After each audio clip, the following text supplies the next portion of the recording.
Taemin stepped off the transport ship and looked around in wonder.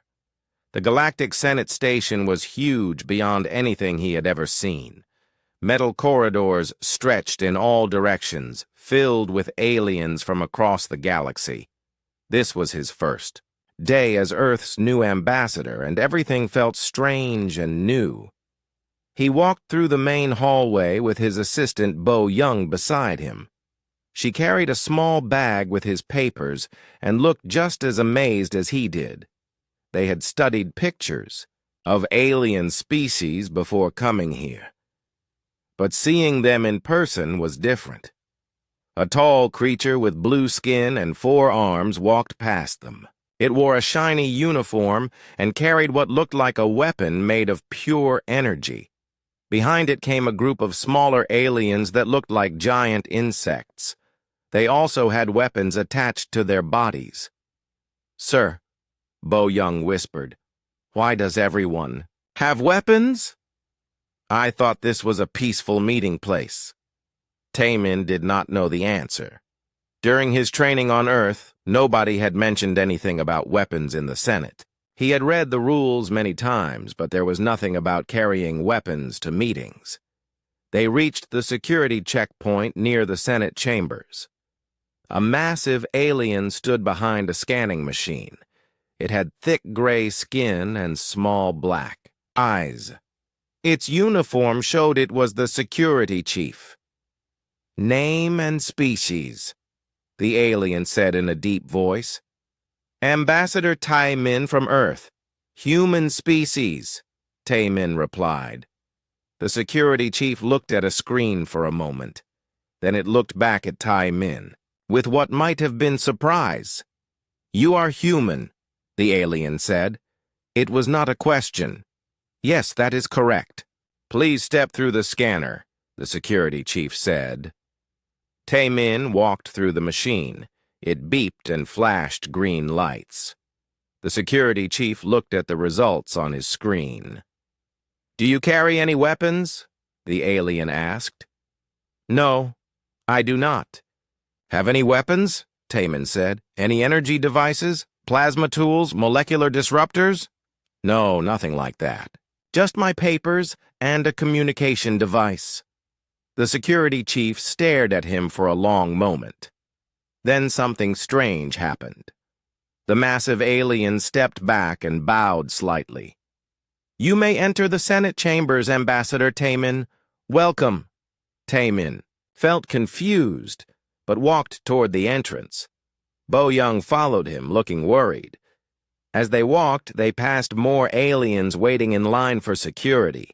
A group of tall creatures with red skin carried long staffs that glowed with power. Another group of aliens that looked like walking crystals had devices floating around them that hummed with energy. "This is weird," Bo Young whispered. "Everyone else has weapons, but they did not search us very carefully." Before Taemin could answer, one of the red-skinned aliens approached them. It was much taller than Taemin and had scars covering its face. This was clearly a warrior from a fighting species. "You are the human ambassador," the alien said. "Yes, I am Taemin from Earth." The alien looked down at him for several seconds. Then, to Taemin's shock, it stepped aside and made a gesture of respect. "I am Commander Thak Vol of the Vorthak Empire. It is an honor to meet you." The alien's voice was respectful, almost careful. This made no sense to Taemin. The Vorthak were known throughout the galaxy as proud warriors who respected only strength. Why would this commander show respect to a human carrying no weapons? "Thank you, Commander," Taemin said, unsure what else to say. Commander Thak Vol nodded and walked away. As soon as he left, the other aliens in the area began looking at Taemin with what seemed like curiosity mixed with something else.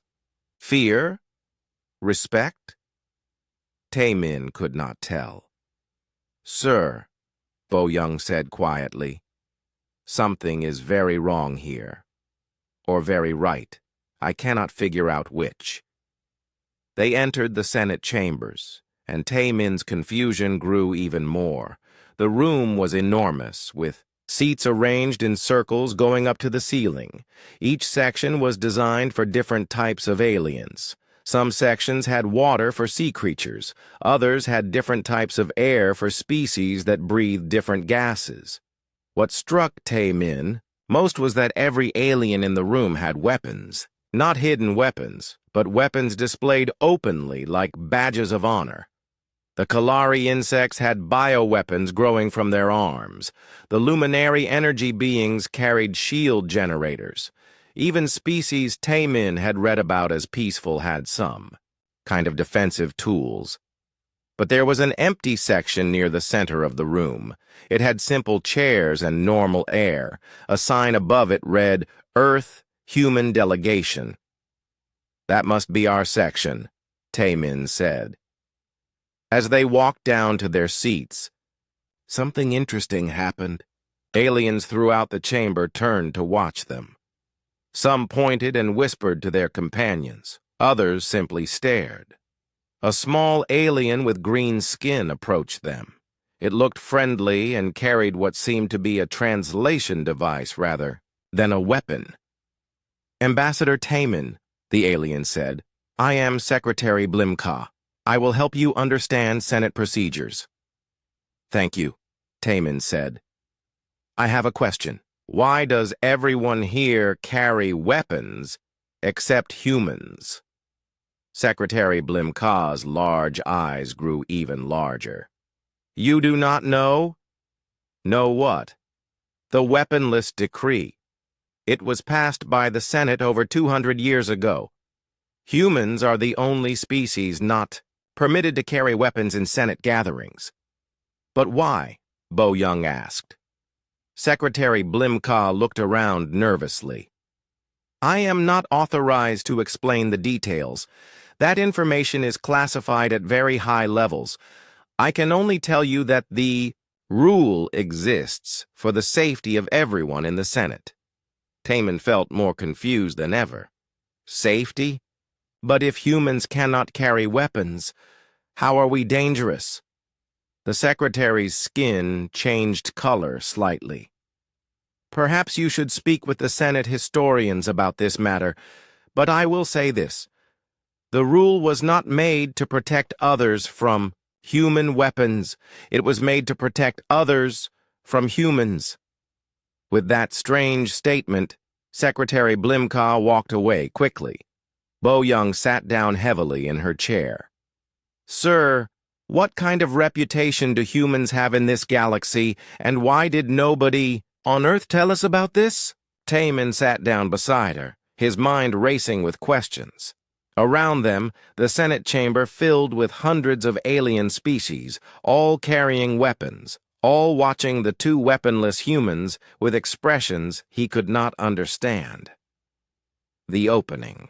Ceremony began, but Taemin barely listened.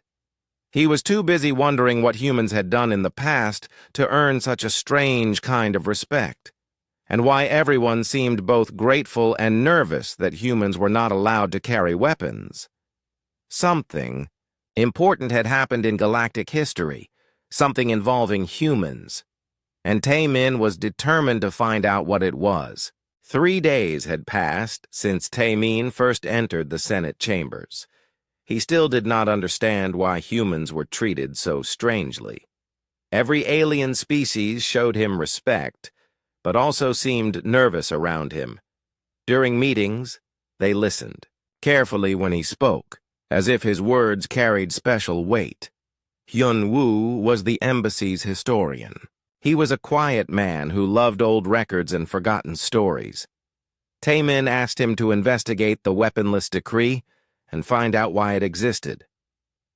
"I will start with the Galactic Archives," Hyun Woo said. "They keep records of all Senate decisions going back thousands of years." The archives were located in a different section of the station. Hyun Woo spent hours there, searching through database after database. Most of the information about humans was recent and not very interesting. Trade agreements, membership applications, basic diplomatic records. But when he searched for weaponless decree or human combat protocols, he found something strange. Many files existed, but most were marked as classified. The security level was so high that even ambassadors could not read them. However, Hyun-woo was good at finding information. He discovered that some old files had been moved to different databases over the years. Sometimes parts of classified reports had been accidentally left in non-classified sections. The first clue came from a Kalari military report dated 230 years ago.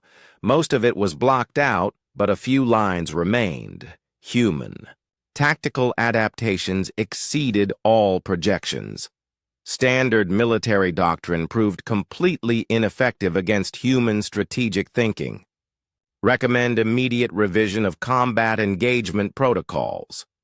Hyun-woo printed this fragment and kept searching. He found a luminary psychological study from around the same time period. Baseline species combat effectiveness study shows unexpected results. Human subjects demonstrate unique pattern recognition abilities that allow for rapid adaptation to changing battlefield conditions. Note: study discontinued for security reasons. The most interesting find was a HFY War record. The HFY were famous for keeping detailed battle reports, but this particular record had huge sections completely removed. Only a few words remained visible. Avoid direct confrontation protocols now in effect. Human advisors. Victory through unconventional means. Empire collapse accelerated beyond all calculations.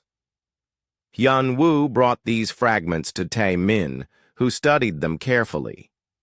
This suggests humans were involved in some kind of military conflict, Tae-min said, but I do not understand what made human tactics so special. Meanwhile, Sora was the embassy's cultural liaison. Her job was to learn about alien customs and help humans understand how to interact with different species. She had been visiting the living quarters of various alien diplomats, attending cultural events and making friends. During these visits, Sora noticed something very strange. In the private rooms of many aliens, she found small shrines or altars. At first, she thought they were religious displays for alien gods or ancestors. But when she looked closer, she saw that the shrines contained human names and images. Not recent humans, but people from Earth's history. The names were carved in alien writing, but she could recognize them when translated. In a HFY commander's room, she found an altar dedicated to Dong-jun the strategist. The description, written in the HFY language, called him the one who turned strength into weakness. A Kalari diplomat had a shrine to Yunji the Unbreakable.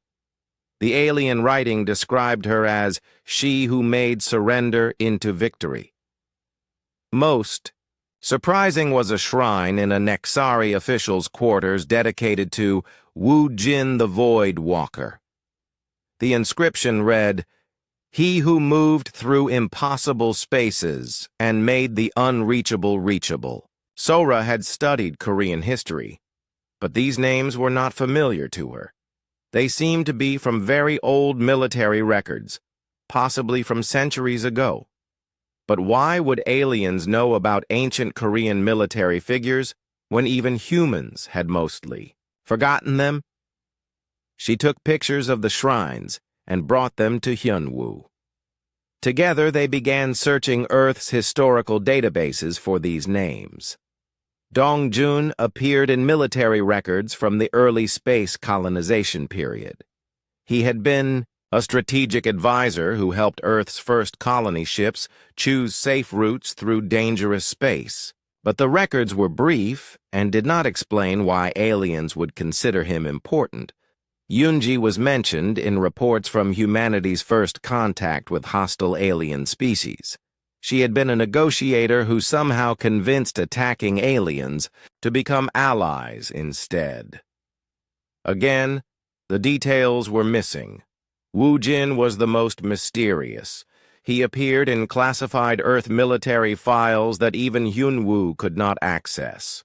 The only information available was that he had been involved in deep space operations and had achieved objectives through unconventional means. "This is frustrating," Hyun-woo said.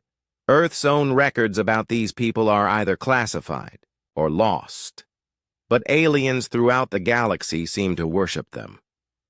Sora made an important discovery during her next cultural visit. She was attending a Vorthak ceremony when she overheard two alien warriors talking quietly. "The human ambassador seems different from the old stories," one said. "All humans are dangerous," the other replied.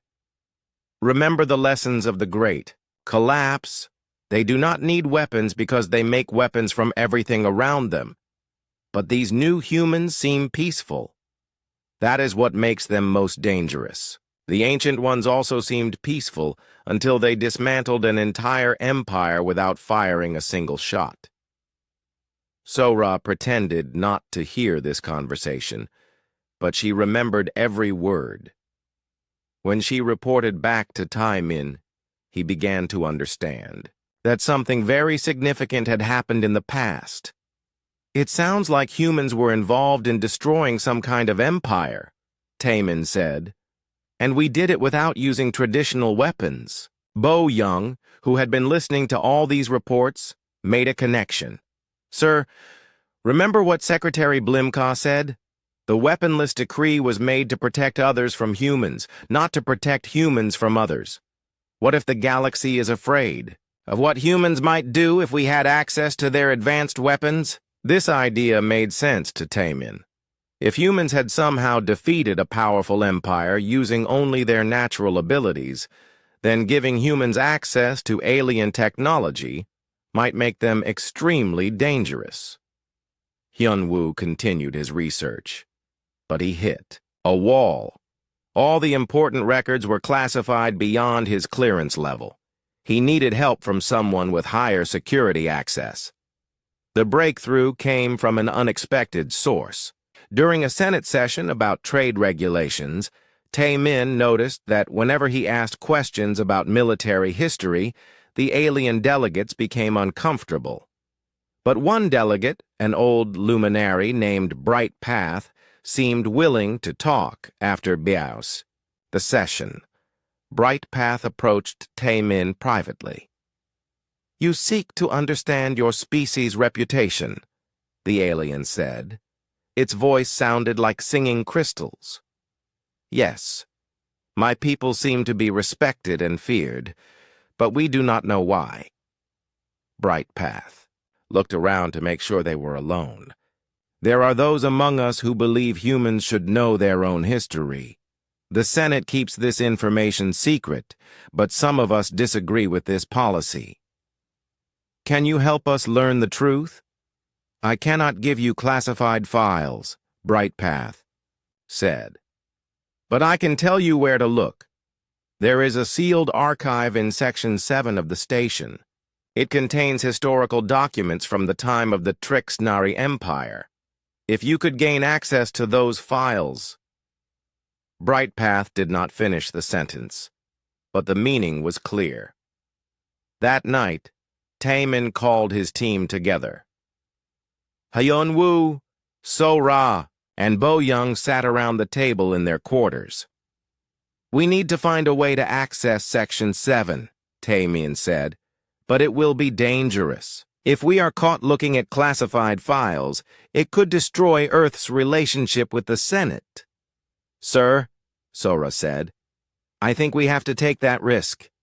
These aliens are treating us like we are some kind of threat, but they also respect us. If we understand why, we might be able to use that knowledge to help Earth." Hyun-woo nodded.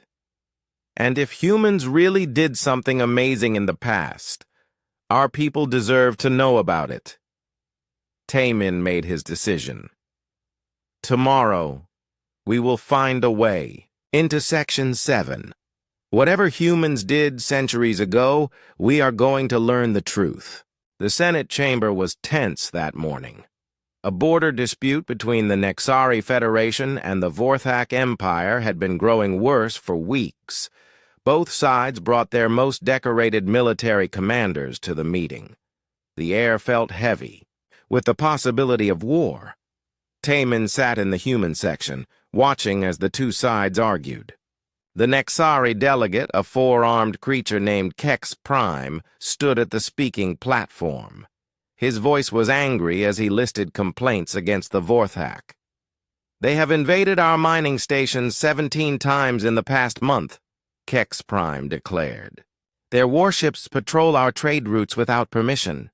This aggression cannot continue." Commander Thak Vol, the same Vorthak warrior who had shown respect to Taemin on his first day, rose from his seat. His species was naturally aggressive, and his scarred face showed he had fought many battles. "The Nexari speak of invasion, but they forget history," Thak Vol growled. "Those mining stations were built on asteroid fields that belonged to the Vorthak Empire for 1,000 years. We are simply reclaiming what is ours." The argument continued for an hour. Other species took sides, supporting either the Nexari or the Vorthak.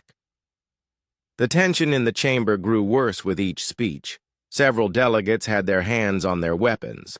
Secretary Blim Ka, the small green alien who helped with Senate procedures, looked worried. He approached the Senate president, a massive creature made of living crystal. "President Zarlux," Blim Ka whispered, "the situation is becoming dangerous. Perhaps we should call for a recess." But before President Zarlux could respond, Kex Prime made a serious mistake. He insulted the honor of the Vorthak ancestors, calling them primitive raiders who knew nothing of civilization. The effect was immediate. Every Vorthak in the chamber roared with anger. Commander Thak Vol drew his plasma weapon and pointed it at Kex Prime. The Nexari delegate responded by activating his energy shields and pulling out his own weapon. Within seconds, dozens of weapons were drawn throughout the chamber. The careful peace of the Senate was about to explode into violence. President Zarlux began shouting for order, but nobody listened. The two sides moved toward each other, weapons charging, up with deadly energy. Security guards rushed into the chamber, but they looked confused about how to stop the fight without making it worse. Taemin watched all this with growing concern.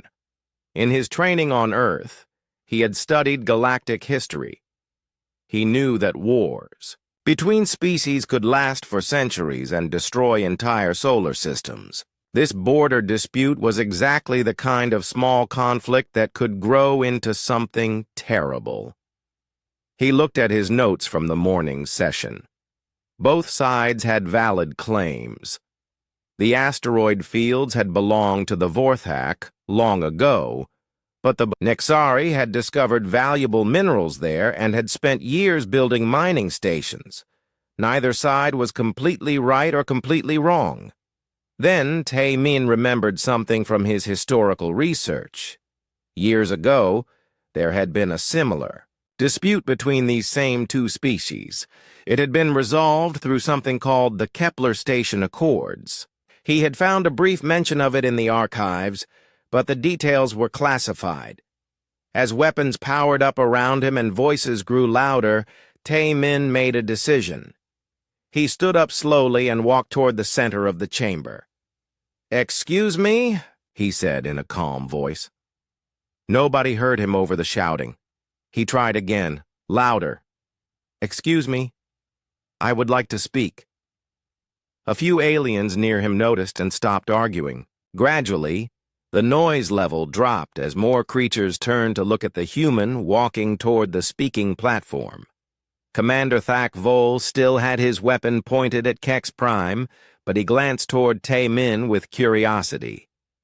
"I am not an expert," on this dispute, Taemin said, his voice carrying clearly through the chamber. But I wonder if both sides have considered the Kepler station accords from your own histories. The effect was shocking. Commander Thak Vol's weapon began to shake in his hand. His face went pale, which was strange for a warrior who never showed fear. Kex Prime lowered his own weapon slightly, staring at Taemin with what looked like terror. Throughout the chamber, aliens began putting away their weapons. The angry shouting stopped completely. An uncomfortable silence filled the huge room. President Zar Lux's crystal body flickered with confused colors. Ambassador Taemin, the Kepler Station Accords are classified historical documents. How do you know about them? I found a reference in the archives, Taemin said honestly. I do not know the details, but it seemed relevant to this situation. Commander Thak Vol holstered his weapon completely. His hands were still shaking. You mentioned the Accords as if... As if what? Taemin asked. As if you understand what they mean, Thak Vol said quietly. Taemin did not understand what was happening, but he could see that his words had affected everyone in the room. He decided to continue speaking. I think both the Nexari and the Vorthak have good reasons for their positions, he said. The asteroid fields have historical significance for the Vorthak people, but the Nexari have invested time and resources in developing the mining operations. Perhaps there is a way for both sides to benefit. He paused, thinking about the problem like he would any diplomatic challenge. What if the Vorthak Empire received a percentage of the mining profits in exchange for officially recognizing Nexari development rights? The Vorthak would benefit economically from their ancestral territory, and the Nexari could continue their operations without fear of attack. It was a simple compromise, the kind of solution human diplomats suggested all the time, but the reaction in the chamber was extraordinary. Kex Prime and Commander Thak Vol looked at each other with expressions of amazement. Other delegates began nodding and whispering among themselves. The idea seemed to make perfect sense to everyone. That is very similar to the original Kepler station solution, Secretary Blimka said in a wondering voice. What was the Kepler station solution? Taemin asked. But before anyone could answer, President Zar Lux declared a recess. This session is suspended. We will reconvene tomorrow to discuss Ambassador Taemin's proposal. As aliens began filing out of the chamber, Commander Thak Vol approached Taemin. The massive warrior looked down at him with an expression that was hard to read. Human, Thak Vol said. I must speak with you privately. They walked to a quiet corner of the chamber. Min Ho, Taemin's military attaché, followed them. He was a former soldier who had been assigned to the embassy for security purposes. You spoke of the Kepler Station Accords, Commander Thak Vol said. Do you truly not know what they represent? I know they involved a dispute between your people and the Nexari, Taemin said, but the details are classified. Commander Thak Vol was quiet for a long moment. When he spoke again, his voice was filled with something that sounded like reverence. Your species does not carry weapons because you do not need them, he said. You carry something far more dangerous than any plasma rifle or energy shield. What do we carry? Min Ho asked. The ability to turn anything into a weapon, Thak Vol replied, including your enemy's own strength against them. Taemin felt confused. I do not understand. The Kepler Station Accords were created by human advisors 200 years ago, Thak Vol explained.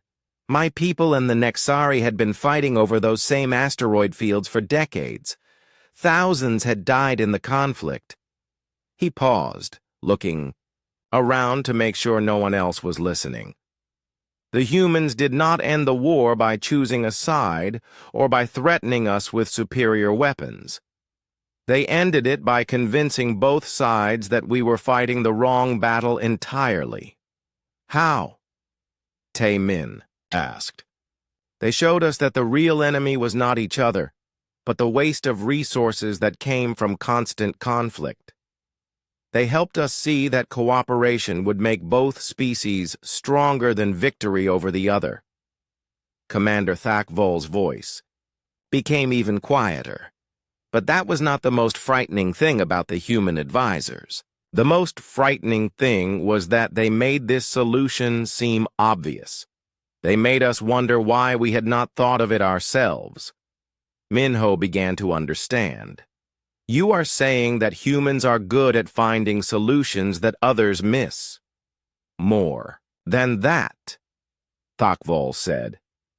Humans can look at any situation and see possibilities that other species cannot imagine. You can turn weaknesses into strengths, problems into opportunities, enemies into allies. He looked directly at Tae-min.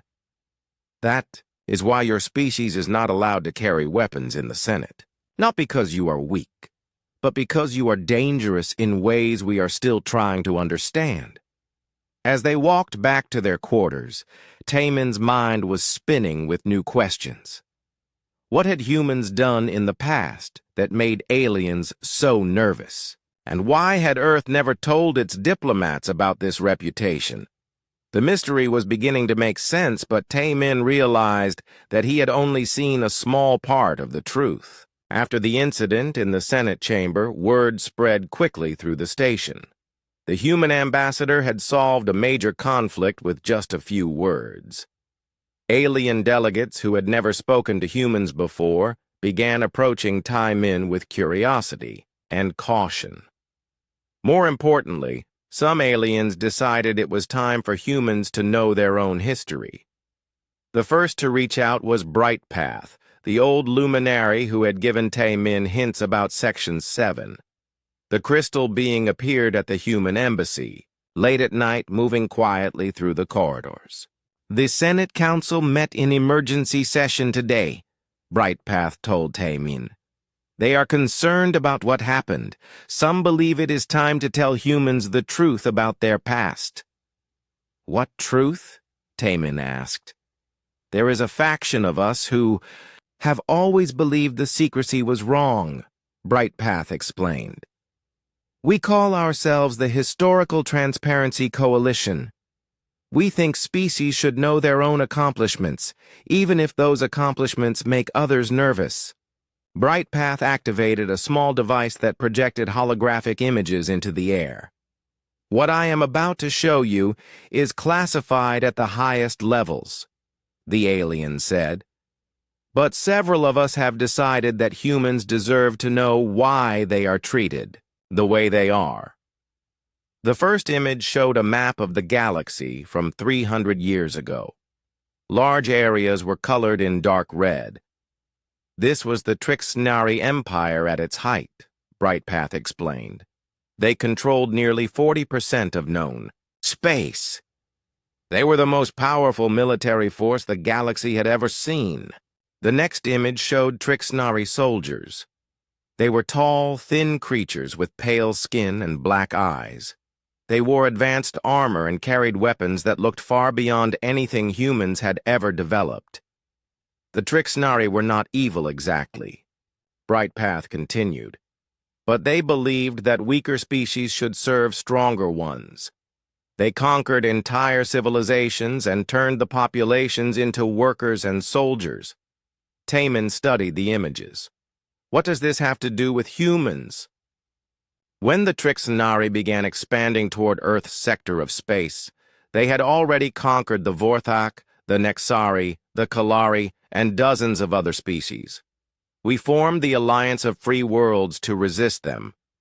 New images appeared showing massive space battles. Alien ships fired weapons that could destroy entire moons. The scale of the conflict was beyond anything Tae-min had imagined. We fought for 50 years. Brightpath said sadly. We lost most of our fleet. The Trixnari seemed unstoppable. Then Earth joined the Alliance. But humans barely had space travel 300 years ago, Taemin said. How could we help against such a powerful enemy? That is exactly what we thought, Brightpath replied. Earth had just developed faster than light travel. Your ships were slow and poorly armed compared to ours. Your soldiers had basic weapons that could barely damage Trixnari armor. The alien paused, and its crystal body flickered with what might have been amusement. But the humans said they did not want to fight the Trixnari directly. They wanted to study them instead. More images appeared.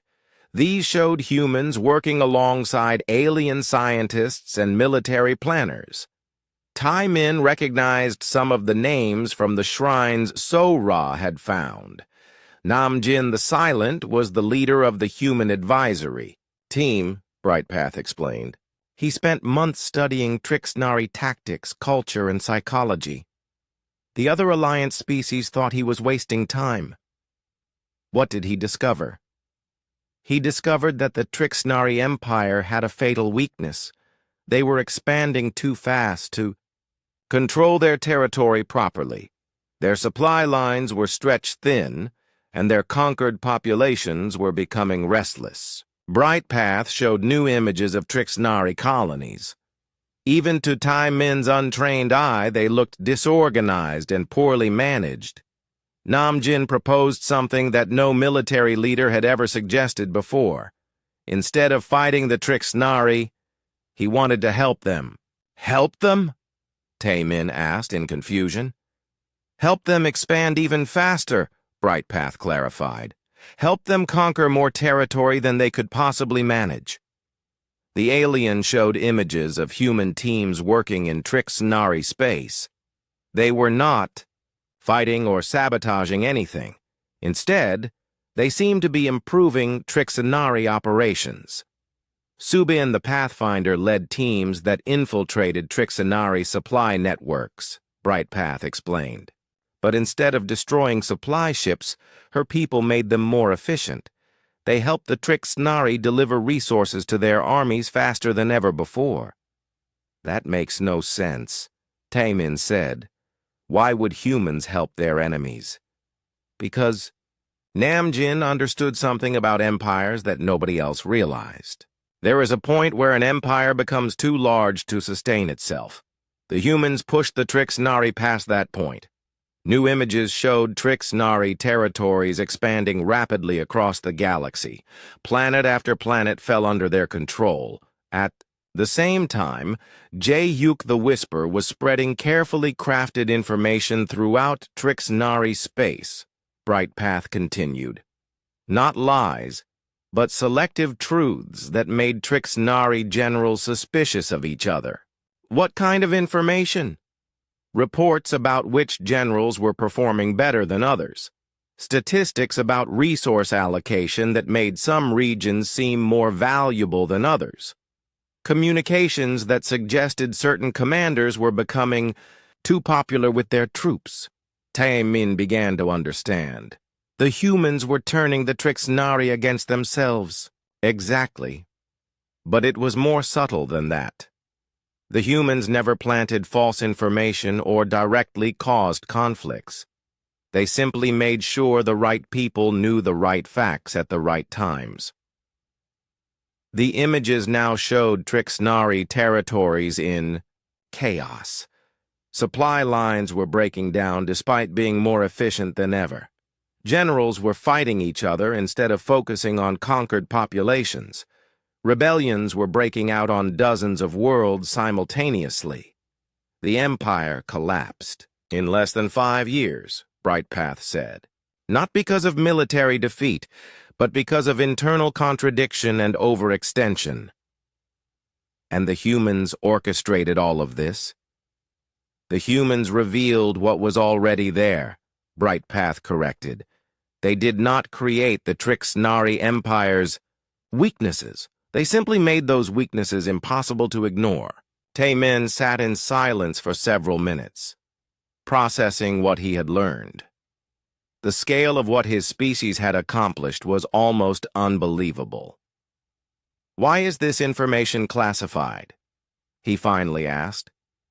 "Because it terrified us," Brightpath admitted. "The humans had demonstrated something we had never seen before. They could look at any system, any organization, any conflict, and find ways to turn it against itself. But humans used this ability to save the galaxy from the Trixnari. Yes, and we are grateful. But we also realized that the same techniques could be used against us.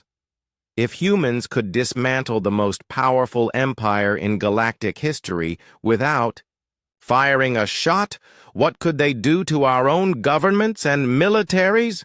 More images appeared, showing the aftermath of the Trixnari collapse. Former empire worlds were forming new governments. Trade networks were being rebuilt. The galaxy was entering a period of peace and prosperity. The weaponless decree was not created to punish humans, Brightpath explained. It was created to contain them. The Senate decided that humans were too dangerous to have access to advanced weapons technology. "But we helped you," Taemin protested. "HFY did. And that is exactly what made you so frightening. If humans had been obviously evil or aggressive, we could have fought you directly. But you were helpful. You were allies. You made our lives better while demonstrating abilities that none of us could match." Brightpath's crystal body dimmed slightly. The Senate made a decision that has shaped galactic politics for 3 centuries. They decided it was safer to honor humans and keep them at arm's length than to risk what might happen if your species became fully integrated into galactic civilization. "So the respect we receive is genuine," Brightpath assured him. "Every species in the Alliance owes its freedom to human strategic thinking. But it is respect mixed with fear. Fear of what humans might accomplish if they had access to our technology and resources." Taemin looked at the holographic images still floating in the air. Ships, battles, maps and faces from a time when humans had saved the galaxy through pure cleverness. "Why are you telling me this now?" he asked. "Because times are changing," Brightpath said. "New threats are emerging that may require human involvement. Some of us believe the galaxy's policy of keeping humans isolated has made us weaker, not safer." "What kind of threats?" "That information is still classified," Brightpath said. "But the Senate will discuss it soon, and when they do, they may need to ask humans to do what you do best." The alien began packing up the projection device. "What do we do best?" Taemin asked. "Find solutions that nobody else can imagine," Brightpath replied. "Turn impossible situations into opportunities. Make the unreachable reachable." As the alien prepared to leave, Taemin had one more question. "The names on the shrines that Sora found, Namjin, Subin, Jaehyuk, are they still remembered on Earth?" "Most humans have forgotten them," Brightpath said sadly. "Your people never learned the full story of what they accomplished, but we remember. Every species in the Alliance remembers." After Brightpath left, Taemin sat alone in his quarters, thinking about the incredible story he had just heard. His species had a reputation across the galaxy as master strategists and problem solvers.